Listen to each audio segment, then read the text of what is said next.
नमस्कार दोस्तों। इंदिरा एकादशी का व्रत आज 28 सितंबर शनिवार को रखा जाएगा। अश्विन माह के कृष्ण पक्ष की एकादशी तिथि को इंदिरा एकादशी का व्रत होता है। पुरानी कथा के अनुसार जो व्यक्ति इंदिरा एकादशी का व्रत रखकर भगवान विष्णु की पूजा करता है, उसके पितरों को मोक्ष की प्राप्ति होती है। मृत्यु के बाद उसे भी स्वर्ग लोक में स्थान मिलता है। यदि आप अपने पितरों को तृप्त करके मोक्ष दिलाना चाहते हैं तो आपको विधि विधान से इंदिरा एकादशी का व्रत करना चाहिए। पूजा के समय इंदिरा एकादशी की व्रत कथा जरूर पढ़ें। इससे व्रत पूर्ण होता है और पुण्य लाभ की प्राप्ति होती है। कथा के अनुसार एक बार युधिष्ठिर ने भगवान श्री कृष्ण से अश्विन कृष्ण एकादशी व्रत की महिमा बताने का निवेदन किया। इस पर भगवान श्री कृष्ण ने कहा कि इसे इंदिरा एकादशी के नाम से जानते हैं, जो पापों को नष्ट करके पितरों को मुक्ति प्रदान करता है।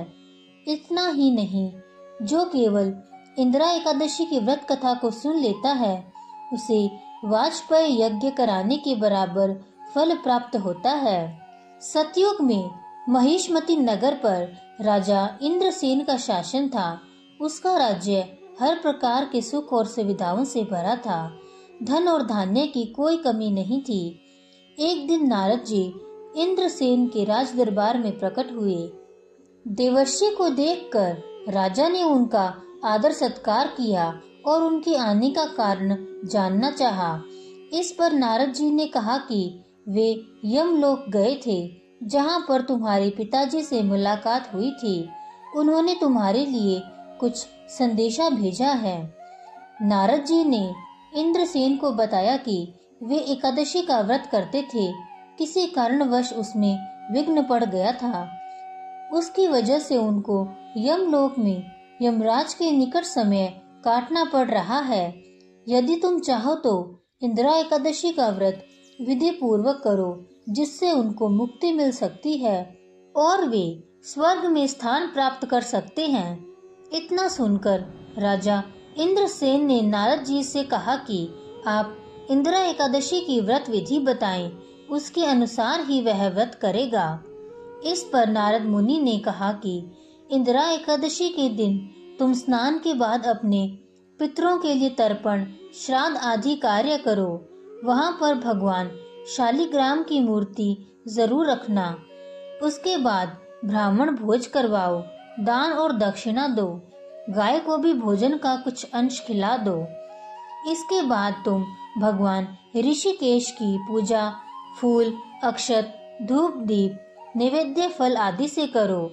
रात के समय में जागरण करना। उसके अगले दिन दैनिक क्रियाओं से निवृत्त होकर पूजा पाठ करो। ब्राह्मण भोजन, दान, दक्षिणा दो। फिर पारण करके व्रत को पूरा कर लो। नारद जी ने इंद्रसेन से कहा कि तुम विधि विधान से इंदिरा एकादशी का व्रत करोगे तो तुम्हारे पिता को अधोगति से मुक्ति मिल जाएगी। वे स्वर्ग लोक को प्राप्त कर पाएंगे। इतना कहकर नारद जी वहां से चले गए। अश्विन कृष्ण एकादशी तिथि को इंदिरा एकादशी आई तो राजा ने नारद मुनि के बताए अनुसार व्रत और पूजन किया। दान और दक्षिणा देकर व्रत को पूरा किया। उस व्रत के पुण्य से उसके पिता को अधोगति से मुक्ति मिल गई और वे यमलोक से मुक्त होकर भगवान विष्णु के लोक में चले गए। जब राजा इंद्रसेन की मृत्यु हुई तो उनको भी स्वर्ग लोक की प्राप्ति हुई। इंदिरा एकादशी का शुभ मुहूर्त और पारण का समय। अश्विन कृष्ण एकादशी तिथि का प्रारंभ 27 सितंबर शुक्रवार दोपहर 1:20 से लेकर अश्विन कृष्ण पक्ष एकादशी तिथि का समापन 28 सितंबर शनिवार दोपहर 2:49 तक रहेगा। पूजा का मुहूर्त सुबह 6:13 से शुरू होगा। सिद्ध योग में इंदिरा एकादशी पारण समय 29 सितंबर रविवार सुबह 6:13 से लेकर सुबह 8:36 तक किया जा सकेगा। अगर आपको यह कथा अच्छी लगी हो तो मेरे चैनल को सब्सक्राइब ज़रूर कीजिएगा। मिलते हैं फिर एक और नई वीडियो के साथ। तब तक के लिए धन्यवाद।